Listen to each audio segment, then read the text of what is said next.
Okay, and let's get started. Good morning, everyone, and thank you for joining us after a little bit of a break.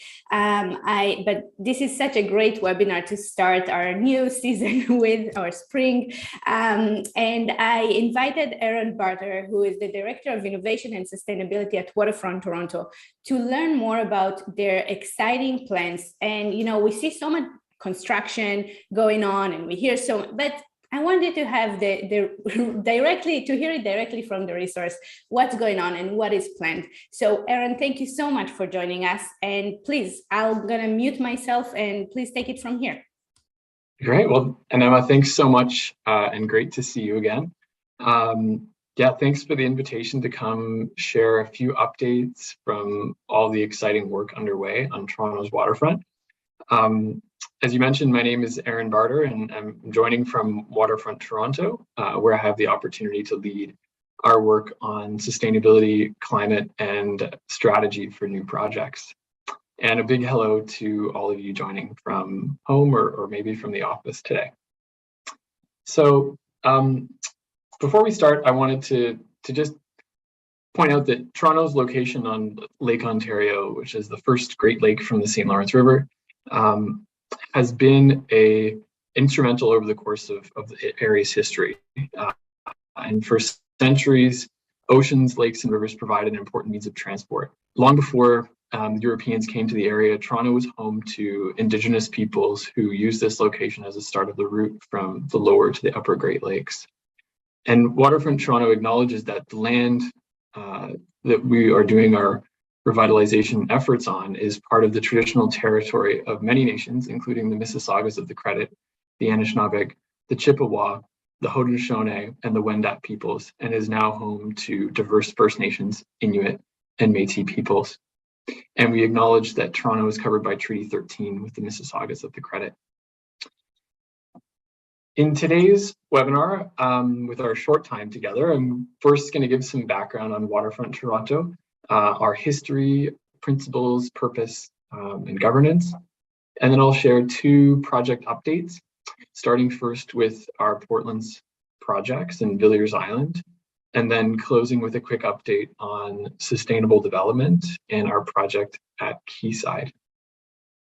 And so with that, we will dive into a bit of background, and just in case there are folks who are joining today who may not be familiar with Waterfront Toronto, I just wanted to start from the very beginning.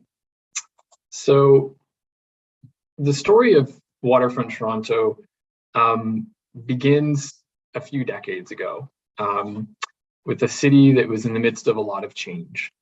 And that the designated waterfront area is approximately 2,000 acres, and which is, for context, about 5 times the size of High Park.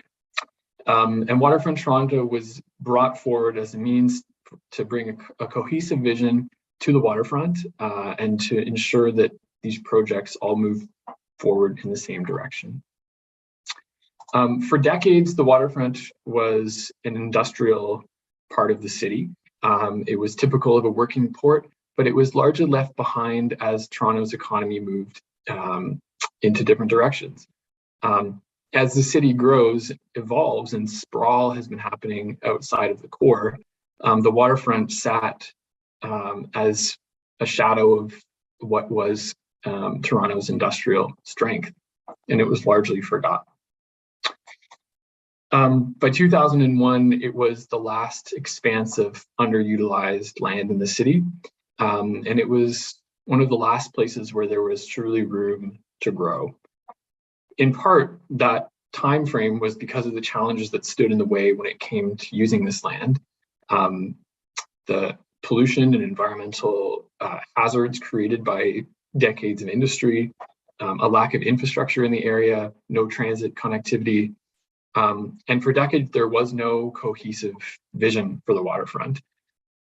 And a lot of that changed in the early 2000s when there was a bid for the 2008 Summer Olympics that recognized the waterfront as the place to grow and to create the conditions for a bid for the games, which ultimately failed, of course, as we all know. But the vision for creating a public agency succeeded, one that could work with 3 orders of government, the private sector, and prioritize the public interest in the revitalization of the waterfront.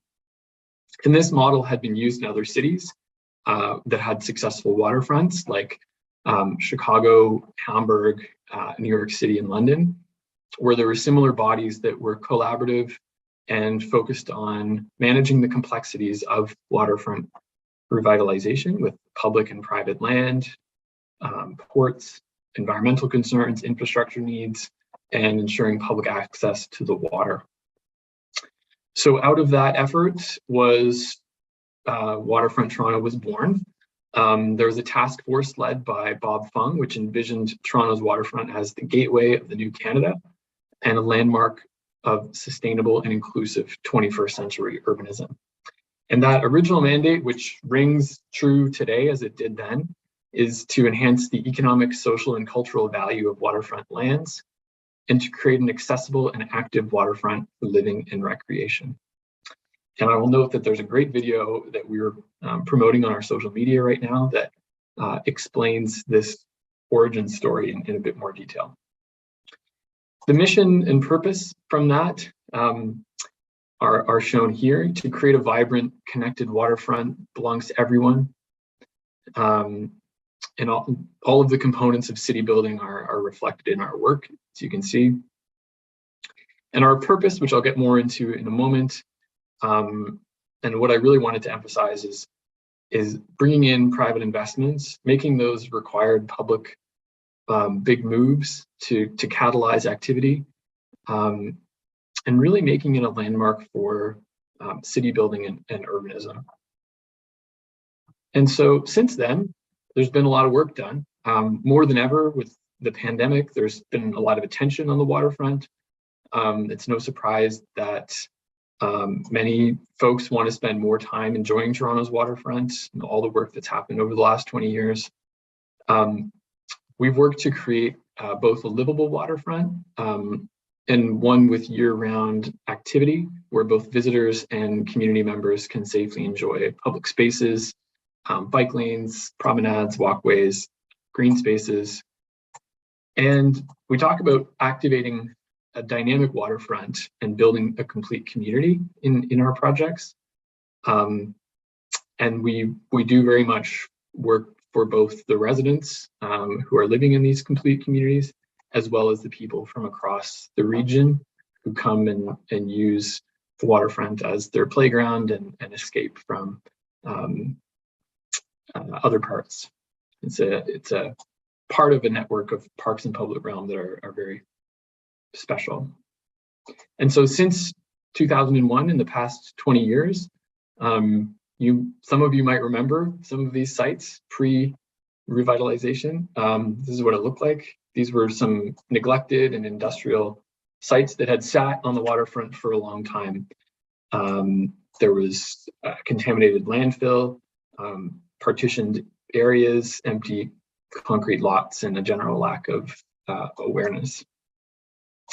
And then fast forward to today, you'll see a lot of energy along the waterfront, and this is what happens when a city starts to reorient itself towards the water. Green spaces, public art, playgrounds, cycling amenities, and promenades are just a few ways that these projects have come to life. For many years up front, much of the hard work was invisible as we worked to clean soil and build the infrastructure necessary for some of these amenities that you now see. But in the last few years, we really started to see the outcomes and some of those spaces that have been created, which I'm sure many of you will recognize if you're from the area. I wanted to speak briefly to our principles and the way that we do our work and what guides our work. The first is on collaboration. Our commitment to public engagement, it rings true with every project and is a huge priority for all of our teams. Since 2006, we've engaged 24,000 stakeholders, held 500 meetings, and consultation is very much at the heart of our success. And we always strive for this consultation and engagement to be broad, diverse, and inclusive, and to reach beyond just the immediate waterfront communities to other parts of Toronto and neighboring areas. Second is that we always demand better. We want to be precedent setting in the work that we do, and we want to push beyond what might be the norm and not get complacent. This is particularly true in sustainability, which I'll talk more about later today. But also in design, we created the first design review panel about 15 years ago, which sought to ensure that waterfront revitalization projects would work together and be part of a cohesive network of beautiful and engaging spaces along the lake.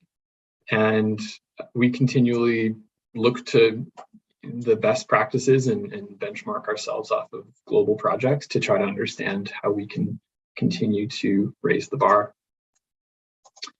And third is that the issues that we work on are really the big issues of our time. We're unpacking topics like climate change and greenhouse gas emissions, affordable housing during a housing crisis, and designing healthier parks and public spaces. And so we always want to come at our projects from both the perspective of what is needed in that part of the waterfront and what can be addressed. And then also how can we create co-benefits from those projects. And so what you see here is an example, which was a much needed Corktown Common, which was a much needed park space in the eastern part of downtown. But this is also a flood protection landform, and you can see that it, adjacent to the Don River, prevents flooding in much of the eastern downtown as well. So this was not only an anchor to the Corktown community and an important park, but also had some real infrastructural benefits as well. And the Portland's Flood Protection Project, which I'll speak to more in a few minutes, is another major example of that. And then kind of where our priorities lie and the challenges that we are looking to take action on. So first is on inclusive cities. So we want to make sure that when we talk about an inclusive waterfront, we have to not only consider housing and community amenities, which are important components of our planning for new projects, affordable housing and aging in place, and community spaces that offer services and amenities to all. But then we also have to look at our own corporate work and the ways that we can, through whether it be through procurement or the teams that we work with, opportunities that are created through the delivery of infrastructure, or with our staff as we do new training on topics like equity, diversity, and inclusion, is all part of our practices and very much underpins our work. The second is on resilience. And given that so much of our work has been in either floodplains or been exposed to extreme weather events and climate change, we have had a focus on building more resilient infrastructure and communities, which I will speak to more in the context of our Keysight project. And then lastly is we want to create dynamic activation. So it's more than just people on sidewalks. We need public art in particular and opportunities for engagement and activation on the waterfront through events and festivals. And that's what you see when you're down on the waterfront. And that's what we've been trying to encourage, both through infrastructure and then also through programming. This particular installation was in Harbor Square during the summer of 2019, which of course brought attention to the refugee crisis. And our goal is very much to bring year-round activation, which is a priority for us going forward, because we know that the summertime on the waterfront is currently the busy time, and we want to spread that out and keep up engagement during the winter months. So that's who we are and what we stand for. I'm happy to elaborate through any questions, or we can certainly answer any more questions later. So I'll now talk through two projects. First, focused on the Portlands, the naturalization of the Don River mouth, and the tremendously exciting creation of Villiers Island. And then secondly, I will get to Quayside and sustainable development. So in the Portlands, as some of you may have seen if you've been down in that part of the waterfront, and perhaps you've been confused by all of the activity underway, there is a major transformation going on. One of the most ambitious infrastructure initiatives ever undertaken in Canada. And this project was made possible through investments from the Government of Canada, the Government of Ontario, and the City of Toronto in equal shares. The flood protection project in the Portlands will unlock 290 hectares of land for development and green space, which will also add 25 hectares, which is 62 acres, of parks and public green space to the waterfront. You can see here a snapshot of some of the components of that project, which, among other things, has sought to reintroduce natural shorelines and natural spaces to what was, as you can see here, the concrete Keating Channel, which offered the only outlet for the Don River.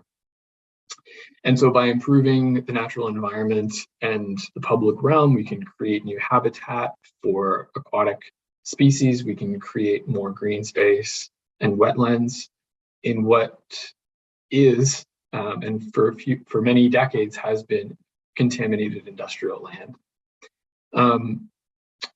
This project was launched in 2017 and is on track to be completed by 2024. And what you can see right now is the natural curves of this river valley that will offer a second outlet to the Don River. So there'll be the Keating Channel, and then there'll be the naturalized river valley. And then will also be an overland flow through the Don Greenway. And so this video that you've just seen is available on our website. We actually run these drone loops on a regular basis so that we can track progress. The one you see here, I think, is a couple months old, so there might even be a more updated one to show that update. A lot of this is available on our YouTube channel.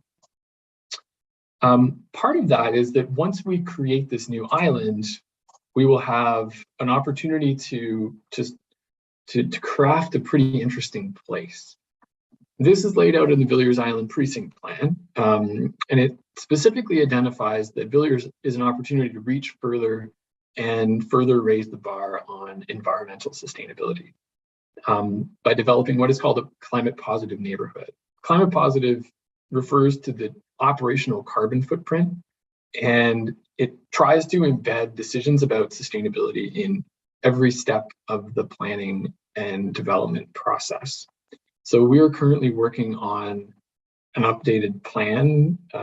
We published one in 2017, which you can find on our website, but we're bringing forward strengthened environmental standards for the buildings. We're working, of course, within the streetscape, what you see here, and maximizing opportunities for active and pedestrian cycling and pedestrian connections. And then, of course, underpinning a lot of what you see here is a connection to the Waterfront East LRT. And I can't overstate how that informs not only the sustainability program for this neighborhood, but also, of course, connects it into an active destination, as I've mentioned, and brings people from across the city into this part of the Portlands, really for the first time. So our teams are currently working away in collaboration with Create.to and the City of Toronto on a due diligence report and then an ensuing business and implementation plan for Villiers Island, which will establish in more defined terms, timelines, and costs, the strategies and the plans to realize this vision that is laid out in the precinct plan. So we're anticipating that work will go forward for consideration by Toronto City Council within this fiscal, so before, I would say, early next year. And we're currently working through the due diligence effort on all of the components of that plan that would be needed to bring the vision to reality. In parallel with that, there would also be the planning and other considerations around from a land use planning perspective, which I know is a complex part of the city and fits into the broader Portland's planning framework. I'm going to keep moving because I'm conscious of time, but happy to elaborate on any of these topics. You might have noticed the bridges as well. There's a lot of exciting deliveries happening of these bridges from all the way down in Halifax, coming up the St. Lawrence Seaway, and they will continue to arrive as we go forward.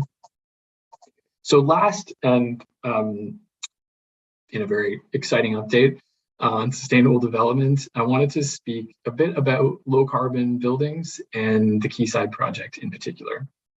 So for a bit of context, Waterfront Toronto for about 15 years now has had requirements in our development agreements for higher than code or standards environmental performance and sustainability. And historically, that has included LEED Gold certification, and we've worked on about 30 buildings to date that all have a higher level of performance than would have been required under code.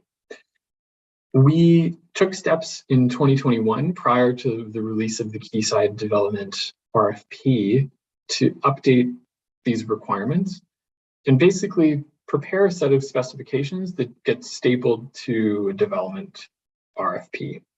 And you can see here on the right an overview of what some of those are. So resilience, which I mentioned earlier, and taking into account how our climate is changing and how we can incorporate refuge areas and plan for more extreme weather in the future. We also have Tier 3 or Tier 4 restrictions on energy and total carbon emissions that step up over time, I think as many of you are aware, as well as disclosure of life cycle carbon for the envelope and the structure of the building. We have requirements for the nature of the landscaping around the building, so rainwater, stormwater management that goes to that higher tier of the TGS, requirements for the provision of urban agriculture, and recycling rainwater for use within the toilets in the building. We also want to make sure the buildings are prepared for a clean transportation future through cycling amenities that exceed those of base requirements, offering safe and secure bike storage and amenities for e-bikes and cargo bikes. And then lastly, the materials of the building itself are laid out with some options to pursue low carbon alternatives to some of the most energy and carbon intensive materials that we see used in buildings. So we've specified all of this in the development RFP. The Quayside project itself, as some of you may know, a 12-acre site at the base of Parliament and Queen's Quay. We launched a competitive process about a year ago in March of 2021, which then through various steps we've shortlisted and then selected a development consortium to proceed with this project. You can see here the L shape. And of note, this new project will be governed by those green building requirements that I just mentioned. In parallel with the development activities, we will continue to lead on parks, public realm, and infrastructure, both adjacent to the Quayside site and then also in the Parliament slip, which I'll mention in a moment. So a big part of that public realm is focused on building a waterfront that offers spaces for people outside to perhaps in a more healthy way post-pandemic. We announced this vision about a year ago for developing the Parliament slip, which we think is a very exciting opportunity to create a gathering space where people can enjoy access to the lake and revitalize this end of the Queens Quay East corridor. So you can see here on screen opportunities to rent canoe and kayaks, lakeside pools and open water swimming opportunities, a floating restaurant, and mooring opportunities for watercraft. We're pretty excited about it, and there's more information on our website in terms of some of these components of the plan, but we will, so happy to elaborate, or you can find more details on our website. The Keysight development itself, we recently selected Dream and Great Gulf as the preferred proponents that we're now entering into negotiations with on the Keysight site. I've highlighted a few of the outcomes that we're pretty excited about with the proposal that came from Dream and Great Gulf. You can see more than 800 affordable housing units, new public spaces within the site, lots of green space, and then also Toronto's largest urban farm on top of Canada's largest residential mass timber building. So some pretty exciting components. Also the inclusion of a cultural destination and arts venue that we'll be working through with the team at Dream and Great Gulf, and also with our partners in the urban Indigenous community.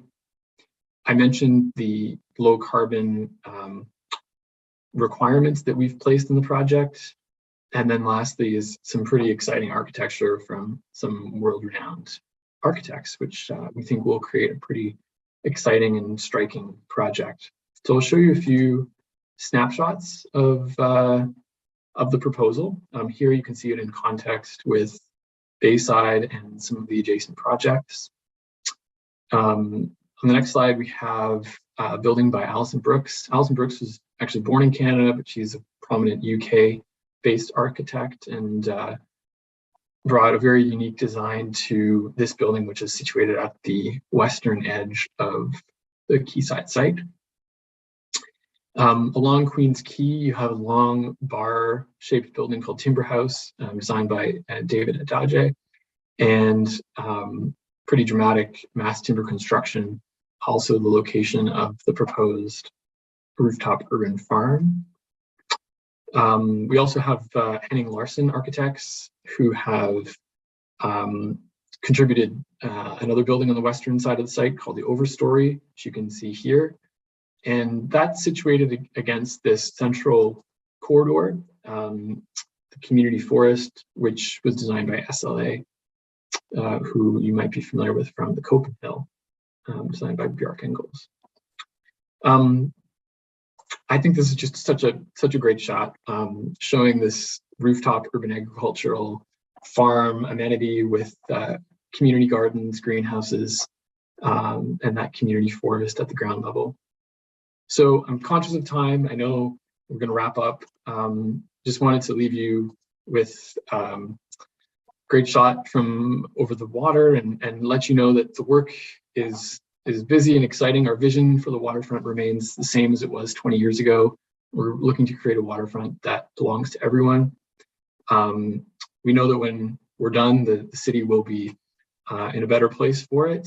And you can read more about all of this in our 5-year strategic plan, which we published in December. And we will soon be putting out our next annual report, which will also track progress. So that's it for me. Thank you so much. And Nama, back over to you. Thank you, Aaron. Thank you so much. Okay, we have a very short time for questions, but let's do some of them. First of all, timeline. I think that's a very interesting question. When are we going to see this exciting vision materialize?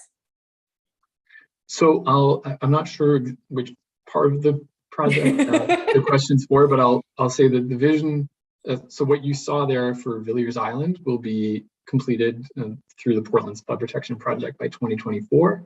Mm-hmm. And the project at Quayside will, we're still working on the timeline, but it will likely be happening towards the latter half of this decade. Okay, that's city building takes time. Yeah. Can you share, especially when it comes to waterfronts, how do you balance public and private interests? And especially in Toronto's waterfront, where it's going to be very heavily involved with the private sector, which I think is great because this is how we get things done. But can you share about a little bit from the process or behind the scenes about that? Yeah, I mean, we work across the private and public sectors quite actively on all of our projects. I think that when it comes to the development side of things, we know that it's an incredible opportunity. And to speaking candidly, because it's such an incredible opportunity, we can really shape and govern what we want to see from a public interest perspective. We're working on behalf of the governments and the people of Toronto, Ontario, and Canada. And so we can, through our partnerships with the private sector, we can really direct and produce the outcomes that we think the public are looking to see. And I think that the nature of those partnerships is a great opportunity to develop more public good from all the development activity that's happening in the area. And so that's when we look at the Quayside project, we have the affordable housing plan and the low carbon plan, which I mentioned today. But we've also, that's quite a comprehensive RFP that we've included a lot of demands on our private development partners. And we think that that's a great way to advance that public good through projects like Keysight. Can you share, and the audience here is heavily, professional audience, the one here on the webinar, and we are all dealing with communicating these great visions to the general public. Can you share how is it, from your perspective, what are some of the challenges and even some of these great bombastic words are sometimes very hard to communicate, and sometimes it's kind of frustrating with me personally, my point of view. Can you share how Waterfront Toronto is dealing with that, or maybe your personal perspective on that? Yeah, well, I think that we need to occupy both at the visionary level, kind of like keeping that big picture, where are we trying to go, especially as we look at like an opportunity like the Portlands. And if you read the Portlands planning framework and the Villiers Island precinct plan, they chart a very ambitious course forward, which is very exciting. But I think in parallel with that, there needs to be deep community engagement that focuses on the tangible things that people want, like community amenities, parks and public realm, transit. These are things that are a component of that broader vision, but are very tangible and need to be made very clear to those audiences in the public. And that's something that we do a lot of. We're in constant dialogue with community members and stakeholders in the community. So I think we have a pretty good sense of what they're looking for, and we want to make sure that high level vision always reflects those outcomes that are desired by the community, and always bridging it between that much longer term view, like a 20-year project, but what can we deliver that will have a real impact on people's lives immediately. There's one question here about the East LRT timeline, and I think transit there, I don't know about part of this vision, but what are the plans for transit and East LRT? I didn't hear about it for a long time. Yeah, so what I described today, and I will be brief, is there's very acute need in the Eastern waterfront for transit, which I think is essential to many of the goals that I described today, and many of the aspects of the Villiers Island neighborhood, as well as at Quayside. And so we're working with the TTC and the city right now on that planning effort. There is not currently funding for that project, and so a big priority for us is working with the TTC and with the city to identify potential funding sources to bring the Waterfront East LRT out to ultimately into the Portlands, but we want to make sure that we have transit access in these neighborhoods as they're getting developed, in part for the sustainability benefits, and then also for accessibility and destinations and all of the other things I mentioned earlier. So it's a huge priority for us, and there's a lot of planning work and engagement right now to try to unlock funding for that project. Aaron, we try to keep our webinars short so people could, feel that yes, that it's doable in their busy days. So thank you very, very much for this informative, and I'm so glad you said yes when I invited you. So thank you for that, and thank you everyone for